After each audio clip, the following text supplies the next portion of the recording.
He listened to his audience and his gut and not the advertisers, and it's working. It's the Podcast Industry Report, Season 3, Episode 102. Who am I and what is this show? My name is Paul Colligan. I'm a big fan of the podcasting industry. This is a show about my passion. More than a decade of podcasting and podcast production under my belt. Author of a couple of #1 books at Amazon about the topics of podcasting and new media. And as a day job, I run a boutique podcasting consultancy for some amazing clients. You've heard many of them. This is the Podcast Industry Report, the show where we show you, the podcaster, how to reach more with your message, profit more from your content. We do that by understanding the industry that we are playing in. Season 3, the new focus is the podcast industry. I even changed the name of the show to the Podcast Industry Report. The big idea for this episode is that it's all about the listeners. And I've got a very special guest who kind of brings that all into perspective. So let's get to the guest. Hey everybody, it's Paul Colligan. I'm on the Skype line with John Lee Dumas. Now, he's not doing the international thing today. He's actually in Maine and it's raining hard. But how are you doing, buddy? Is that dousing the fire at all? Paul, just a little bit, but you know what? I'm on the call with you right now. I mean, how bad can life really be? See, you're good. You're good, but I'll take it and I'll afford to copy this recording of my mom. So, leadership is the theme of Season 3. You are a leader in this industry, and I've chatted in past episodes about your leadership in this industry. First of all, thank you, buddy. You have shown us all what's possible. You have not only inspired us all, but outside of the rah, you've given us the numbers, the charts, the training, the leadership where others can replicate your success. So first of all, thank you. Well, Paul, I definitely do receive that. I mean, I love this industry with all of my heart. I love podcasting, and I do love the community, you know, for all of its flaws. I think we're a pretty good group of people, and I look forward to just seeing all of us grow. Awesome. So August 4, I get an email from you, now a bulk email. And the topic is no more sponsors at the beginning of EO Fire. Yeah. And then you basically explained that, you know, the whole pre-roll thing, which is what the advertisers want, what the industry expects, what is quote unquote the standard for many, you're killing it. And you're not going to do it. Now, you're still going to have sponsors, but you're not going to do it at the beginning because the whole goal here is to bring people into the family, not, you know, douse them with ads if they ever get a chance to decide if they want to join. Give us a few, you know, what was your thinking there? Big picture, then we'll go into specifics. All right, let's go big picture, which would be going back a little bit to 2012 when I launched the podcast, having no idea how I was ever going to monetize, if I was ever going to monetize. Fast forward 6 months, guess what? I still hadn't monetized. I was now in the middle of 2013, actually April to be specific. And I get approached by my first sponsorship opportunity with a company that since exploded. But at the time, they were only really representing a couple comedy shows. And I was going to be the first quote unquote business show they were going to try. Company called The Midroll. And they have quite a story, actually. They've been acquired and this and that. It's been pretty interesting to see. But they came to me and said, hey, let's try some sponsors on your show. And I said, well, listen, you tell me how this works because I have no idea. And they said, well, listen, this is how it works. You can have really a maximum of 2 pre-rolls around 15 seconds at the beginning of your show. You can do 2 mid-rolls in the middle. And if you want to throw a couple out-rolls at the end, you can, but nobody really wants to pay for those because blah, blah, blah. And I was like, okay, I don't really know what I'm doing, but I'm looking to monetize. I hope that my audience realizes they're getting free, valuable, and consistent content, and I'm busting my hump doing it. So I hope they realize that a couple sponsors is paying the bills, is keeping the lights on, literally at that time. I mean, again, I had now gone 6 months without a dime coming in for the business, and it was all that I was doing. So we gave it a whirl. In April of 2013, had my first full month of full sponsors. The total dollar amount that came in from that month was $12,000, which blew my mind. I was like, I can't believe I can generate this much revenue just from sponsors, just on a podcast. Of course, the reason why the number was so high, Paul, is because you can multiply everything by 30 with my show because it's a daily show. So I wasn't making a ton per episode per sponsor, but multiplying it by 30, it was adding up to real money. And that's how my show remained for 3 years, 2013 into 14, into 15, into 16. And I always pretty much had, on probably 95% of those shows, 2 pre-rolls at the beginning with 15 seconds, 2 mid-rolls right before the lightning round, which the mid-roll in EO Fires, about the 70% mark. So it's not really the true middle of the show. And then every now and then I'd have some out rolls as well. And my show is making anywhere from 70 to my highest month, actually, when I just sold everything out, was $127,000 just in sponsorship revenue, but probably closer to 80 to 90,000 average per month for sponsorships, which was huge and amazing. And I was loving it. But what I wasn't loving was I felt like in some point in 2016, I hit a little bit of a plateau numbers wise. My show had always been growing very slowly, but very steadily. I crossed the 1 million listens per month plateau. And it seemed like I just was kind of stuck there, like around 1.1, 1.2 million listens for months and months and months. And I really decided to do a deep dive on my show and say, hey, what's working, what's not? And when I tried to come at the show from a new listener's perspective, kind of take myself out of what I knew about the show and really just approach it from like, hey, what if I just heard somebody say, hey, John, my name's Paul. Like, there's this great show called EO Fire. You should check it out. What if I went to listen to that show? And I tried to go there with like novice ears. And to be honest with you, when I did that, I was like, man, I just pressed the play button and I heard, EO Fire episode 1400, and then bam, 99 Designs, and then bam, Squarespace. I'm like, why did Paul just recommend this show to me? And this guy's just like hitting me in the face with 2 ads right away. It's to me the equivalent of going to like a website and getting 2 pop-ups before you get to go anywhere. Let's call out Forbes.com. I mean, I'm never going back to your website because you're miserable for all of those reasons. And I just didn't have a good taste in my mouth from my own show. And I was like, wow, what am I doing here? Like, I'm creating a show to gain listeners, to inspire those listeners to take action. And I don't even know if I was a new listener, if I would keep listening to the show. And if I did, I'd probably have a slightly bad tinged taste in my mouth from those first 2 whoop-bap, ad in my face. So I said, you know what?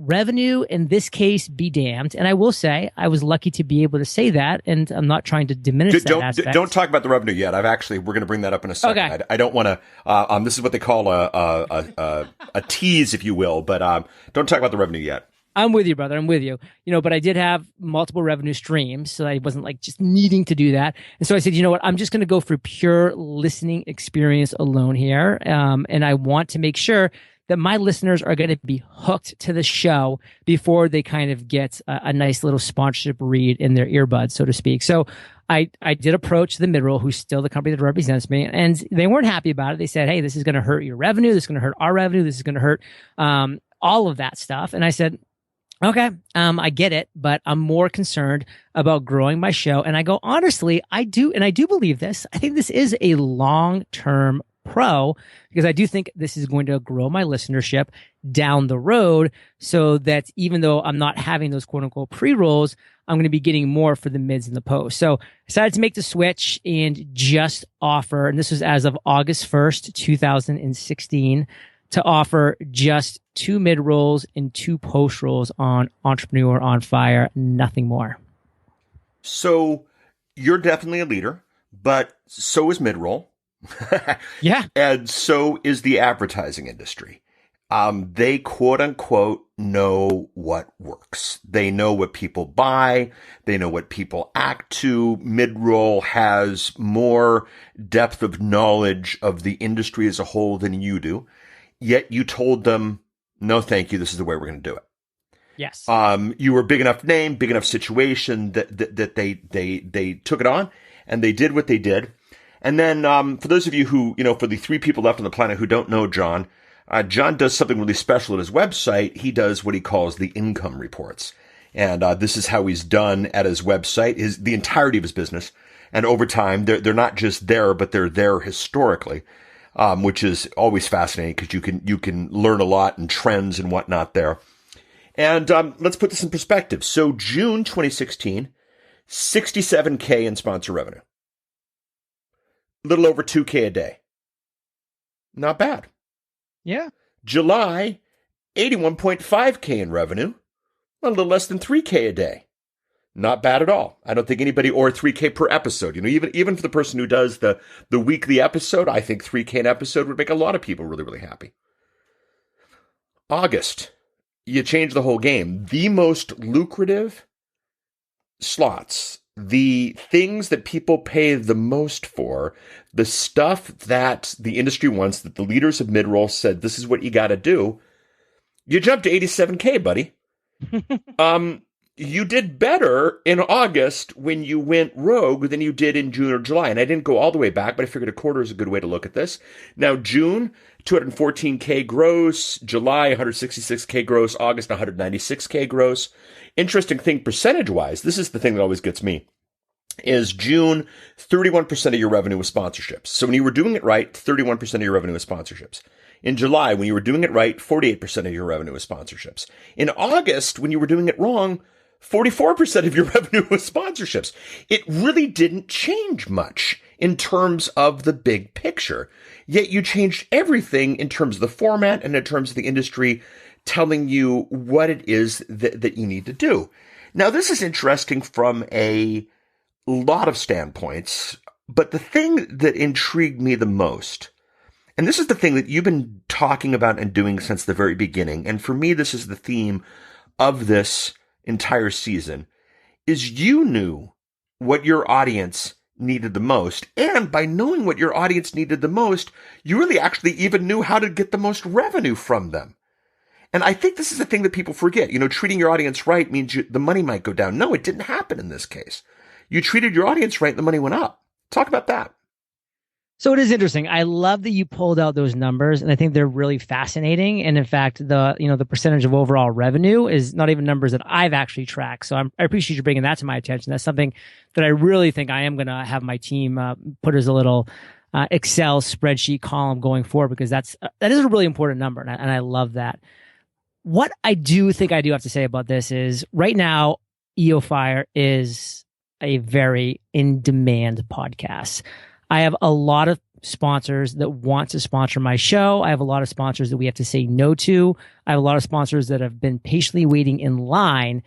Now, I will say that there were some sponsors who were like, John, we're not really thrilled with the fact that nobody's going to hear our product, service, fill in the blank until 70% of the way through your show, when we know a lot of people don't even finish podcasts, or some people, drop off at 40, 50, 80, whatever it might be. And they did voice some concern with that. And I said, listen, I understand. And if your concern is that big, then you're going to have to find another show that's going to service you, because this is how it is going to be for the foreseeable future, because this is my commitment right now. And this is where I am absolutely going to be keeping Entrepreneur on Fire from this point going forward.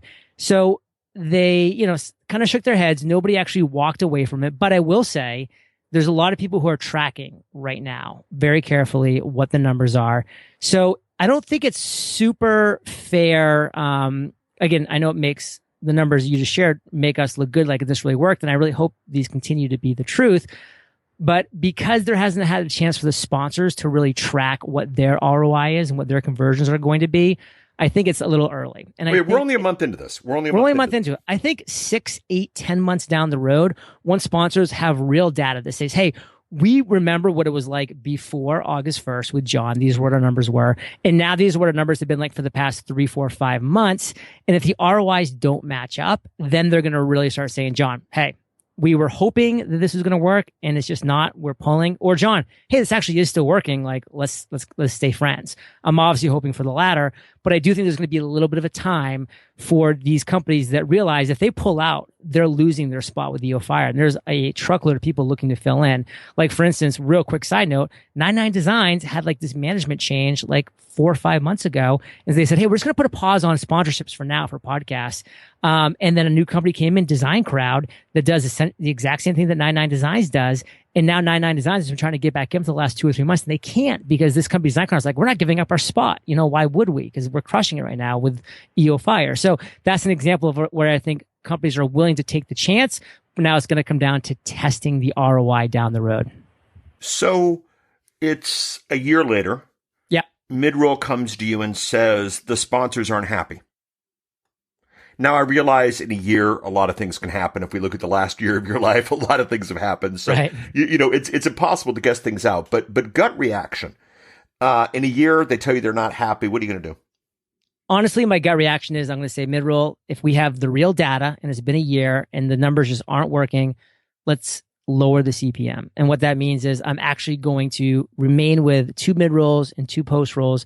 They're just going to cost less. So it's going to change the ROI per sponsor per episode. So if it might have cost a sponsor $1,400 before to buy a minute in a post, now maybe we'll say, hey, we're going to bring it down to $900. So I'm much more willing to lower how much it's going to cost to sponsor EO Fire than I am going before I bring back the pre-roll. Now, again, and I know we're going to talk about this a little bit more later, but I'm fortunate to be in a situation where although sponsorship revenue is a big part of my overall revenue, and it's very important, and I would never discount that, we could take away sponsorship revenue right now for EO Fire and bring it down to zero, and we would still run a very happy, healthy, and profitable business. Of course, I want to keep it very strong where it is right now, those numbers that you shared earlier, but it could go away. And I'm honestly, at this point, and again, I'm not committing to anything forever, but I'm willing at this point to let the sponsorship revenue dry up and die right now to go to the vision of growing the overall listenership of EO Fire and focusing on that. And just as you might have noticed, Paul, as when August 1st started, I didn't bring in, I no longer have 2 pre-rolls for 15 seconds each, but I do a quick, hey guys, John Lee Dumas, welcome to episode 1423 of EO Fire. By the way, if you need to accomplish a goal, visit thefreedomjournal.com and you can crush your number one goal today. Let's welcome our guest, Paul Colligan. So now I'm starting to kind of use that very valuable time, and I'm not, I'm 5-7 seconds at most where I'm just mentioning that in a quick link. Now I'm kind of directing people towards my products and my services, yes. Which the Freedom Journal, yes. $33,000 last month alone is a big revenue generator itself. Yes. JLD now gets, for lack of a better term, the pre-roll. Yes. Exactly. And the thing that's interesting is JLD to get the pre-roll makes sense in the flow of the show. Because what you've done so impressively is you've made it bigger than the show. You've got the products and services. So to speak to Freedom Journal, to speak to some of the other products that are coming out as part of the initial beginning makes sense. Whereas that pattern interrupt of a third-party company, no matter how great they are, and you've always had good sponsors. I've always appreciated how, you haven't had the sleazy people who want to spend 1 month to suck what they can out of podcasting. But now your pre-roll is you, your products, your services, your story, your dialogue, your discourse. And it makes sense. The flow is there. It's really, really, really easy. And I like that. Thoughts there? It feels good, Paul. It really now feels good every morning when I wake up. And I'm not just saying this. It really feels good when I wake up in the morning and I'm like, wow, an EO Fire episode just went live and somebody pressed play somewhere around the world. And they did not just get, slammed over the head with 2 15-second pattern interrupts, as I think you really well put. They instead got me introducing the show live, because those are live reads. I'm saying, hey guys, this is John Lee Dumas and welcome to episode 1423. By the way, this is, whatever, I'm about to launch Self-Mastery Journal, whatever it might be that I mentioned. That it's not like that pattern interrupt, like 15-second block that I'm inserting. It's a very flowy, it's, my guest on that show is hearing me say that because I'm introducing, as part of my introduction of them to the show, and it flows. And I wake up in the morning and I'm like, I know that somebody pressed play and they just got a really good, well done, healthy intro to EO Fire. And then they were boom, it's at second 17, they were into the show. And that it feels right to me. Now, I've got a device right here on my desk, and I can't say her name out loud because she'll respond and it'll happen live. Alexa! Shh, don't do that. And she soon, I hear rumor, and it's just obvious if you think about it, the world of podcasting will be coming to her. And we're going to come into our office in the morning and we're going to say, hey, play this episode or play this or try this. The world of the Pandora-ing, I think what Stitcher's always tried to do but hasn't yet been able to pull off is coming very, very quickly. And, I don't know about you, but I got a lot of podcasts on my phone when I am driving around town, trying to catch up on things. And if the show just becomes one ad after another, I think your example of Forbes is exactly true. At some point, I just want to listen to the content. I get that you have to have the ads, but come on, let's make this fair. I'm another leader that I haven't chatted with him yet, so we're not going to say by name, but he's been looking at launching a new piece of tech, and he sent out a survey. And the survey was basically, what is the revenue from your show? What is the revenue model from your show? And he gave choices. It was a multiple choice. Pick the ones that you want. It was donors. It was ads at the website. It was sponsors, etc. And he didn't have an other. And he didn't have anything for selling your own products and services.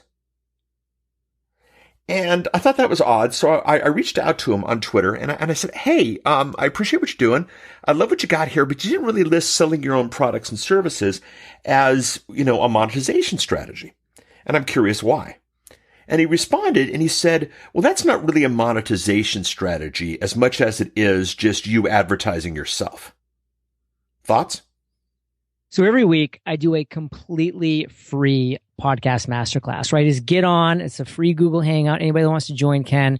Typically we have between 100 to 200 people on, and I just go through an entire presentation on podcasting, how to create, grow, and monetize. When I get to the monetization section, I list my top 5 in ascending order. So I end with my favorites, and every single time that I end that monetization with my favorite, the favorite is creating your own products.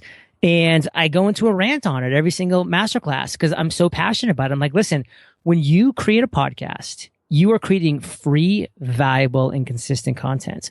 What that turns into is you being able to build an audience around that free, valuable, and consistent content.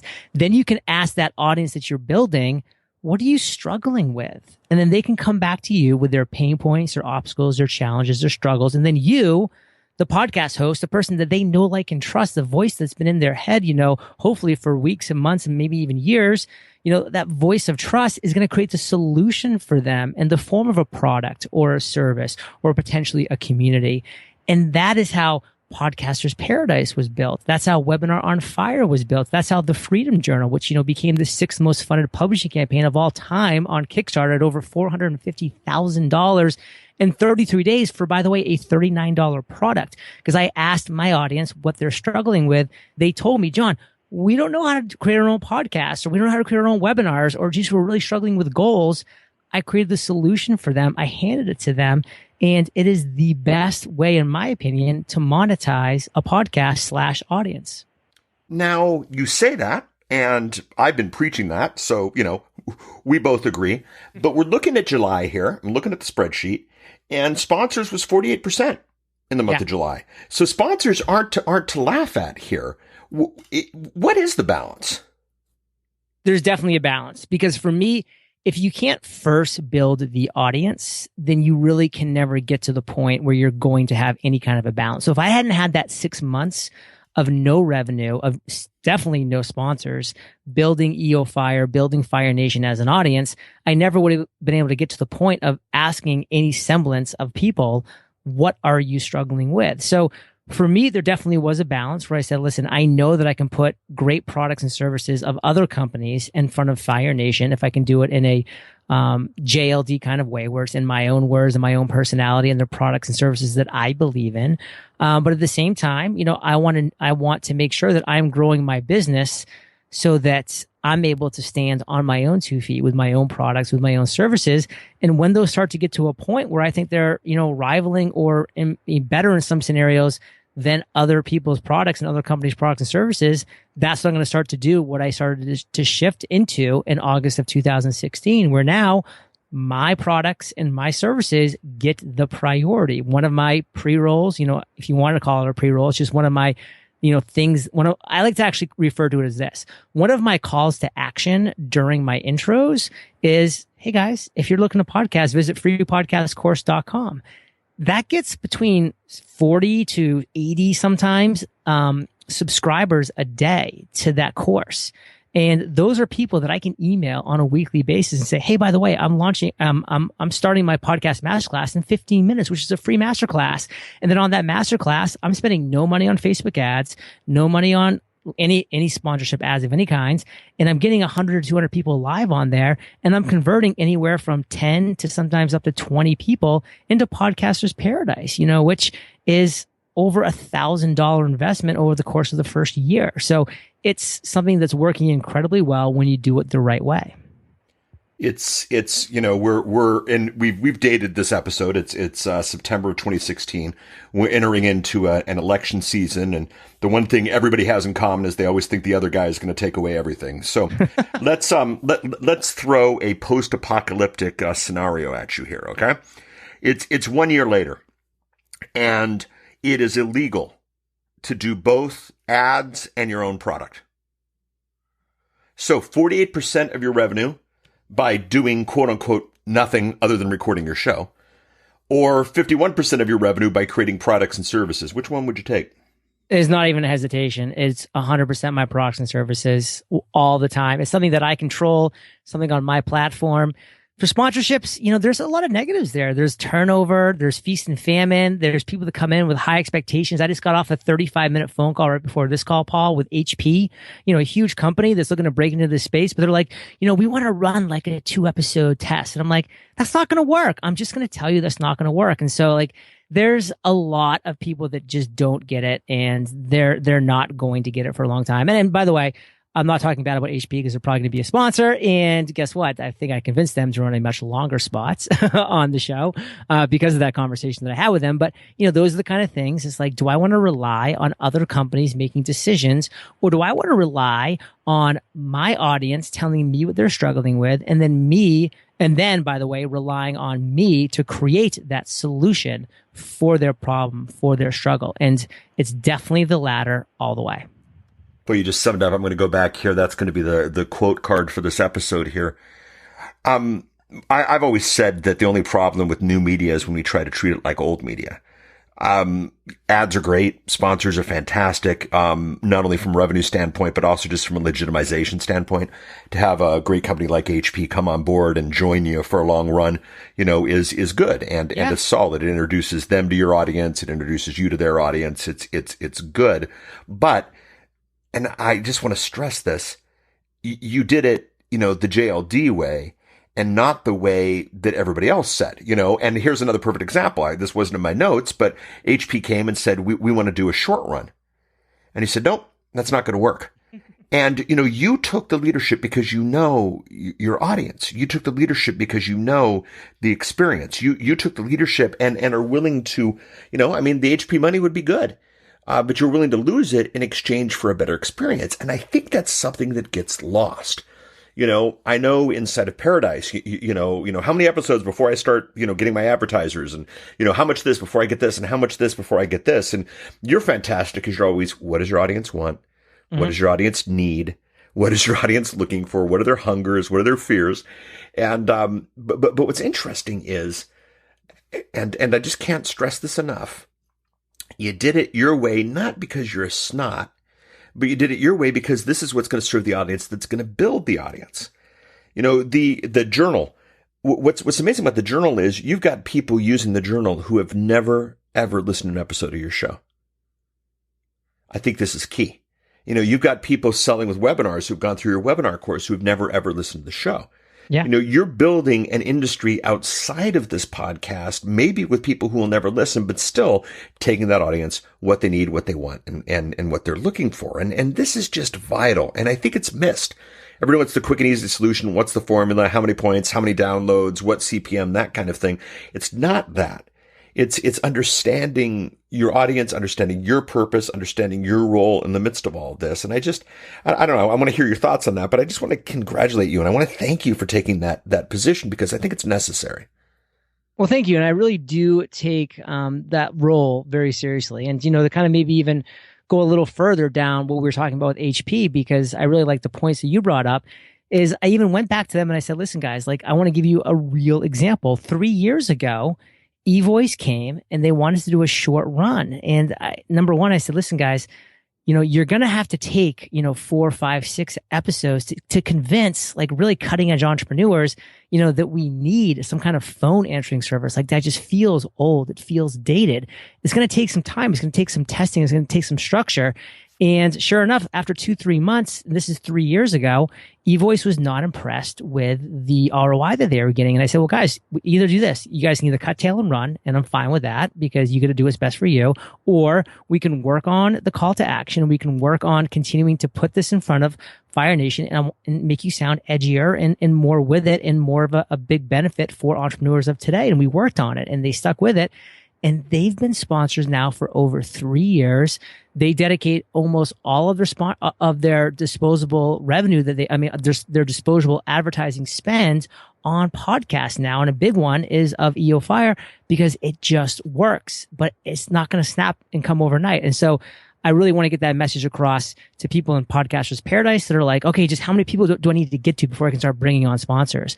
Like that's not the right question. The right question is like, when can I bring the right products and services in front of my listeners that's going to add value to the podcast, is going to increase listenership because it's an overall better show. And the same to the sponsors. Like, I don't want to set HP up for failure. I don't want them to think that they're going to be able to put 2 episodes down. I even said these words. I'm like, guys, right now, people think you're IBM. They think you're Compaq. They think you're just a corporation serving corporations. It's going to take time for us to change that perception that they're going to actually say, okay, HP is for me. And we talked it through and it took time. But I think that that's, what a leader does. I'm giving them examples. I'm willing to lose their business because I know that what we're going to come out with is going to be right for EO Fire, either not having HP on because they're not willing to do it the right way, or having them on the right way. And that's the only way that I want them on with my show. Give me, as we close this out, the sound bite or the text for the quote card here.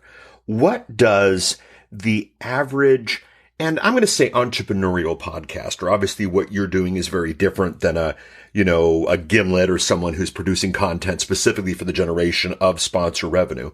But for the entrepreneurial podcaster, the type who tends to listen to this show, what can they learn about what you've done? They can learn from what I've done, honestly, that it's all about the listener.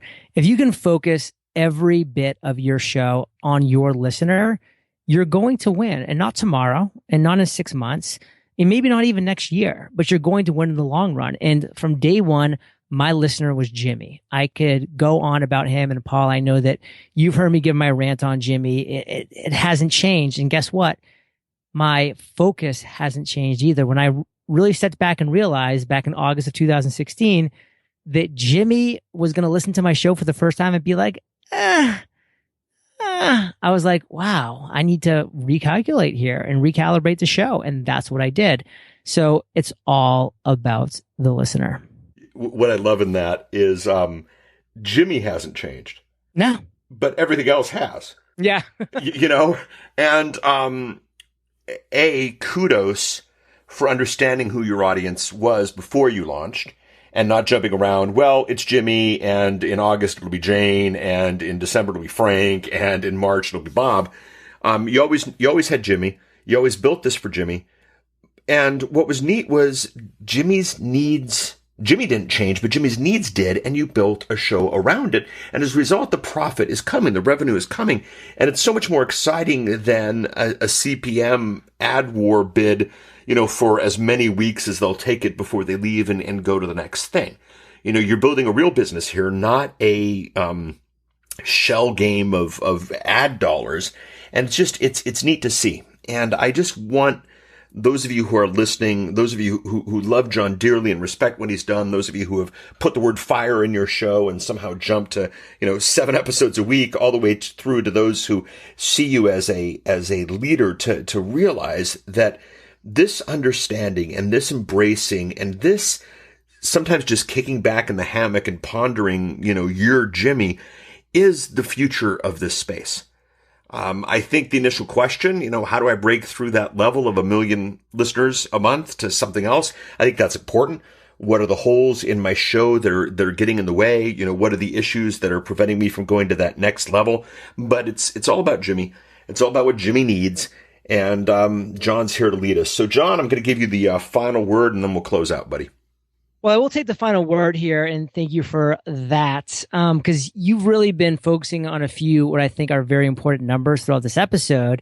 And as I kind of tried to bring up, I think that those numbers are really important. And I think you and I probably really need to put on the calendar 8-10 months down the road, jump back on, and let's talk about the numbers at that point too, because that to me is really what's going to be telling when we actually have some hardcore data. And I'd love to come back on and chat with you because we always have such a blast.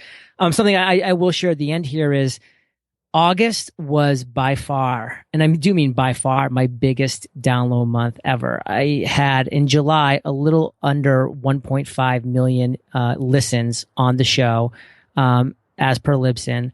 And in August, I did 2.1 million listens, which was my biggest listens month ever. And that's by a good percentage over my second biggest month, which was July. And I will say that September is going to be my second biggest month ever. It's not going to be as big as August, but it is going to outpace July pretty easily and will rest somewhere between 1.7 and 1.9 million, depending on how we finish the month. And I'm really hoping that this is because of the new format and people are now more excited to share the show because they're just like, hey, like, I don't want to share a show to somebody and then they get hit over the head with 2 ads right away because then I look like a jerk. And that's what I'm hoping. And that's my whole premise behind why I'm putting the listener first and the listening experience at the priority of everything that I do with EO Fire right now. Again, it's too early to tell. The data, it's too early, but 6, 7, 8 months from now, if I'm consistently seeing a growth where, again, I was for months plateaued, then I know that I will have made the right decision. So I love that you're a numbers guy, Paul. I'm a numbers guy. I think the listeners, you have to realize, always be analyzing your numbers to see what works and don't just make assumptions because that's, I think, the biggest mistake. So love chatting with you, Paul, as always. That was the one and only John Lee Dumas. Thank you, John, for doing the show. If you learned anything, get to know your audience, listen to your audience, know what's best for them, serve them. The revenue is there, and the revenue from that is bigger and better than traditional ad inserts. So you can do this. John's not the only one, and the secret is not getting a show out 7 days a week. The secret is not putting the name Fire in your podcast description. The secret is in doing what John did, listening to your audience. You can find out more about John and everything mentioned in this episode at thepodcastreport.com/102. If you want to do the social thing, thepodcastreport.com/Twitter, thepodcastreport.com/Facebook, any of your favorite social platforms, they are there. Would love you to subscribe to the show. Would love you to get episodes as they come out, when they come out automatically. That's done by subscribing. Thepodcastreport.com/iTunes is the easiest place, the most popular place. Yeah, chatted about that last week. But thepodcastreport.com/Stitcher, thepodcastreport.com/TuneIn, thepodcastreport.com/Google. They are all there. I don't care what platform you listen on. I just care that you listen and you learn how to reach more with your message, profit more from your content. Thank you so much for listening to the Podcast Report. We'll do this again next week. Bye.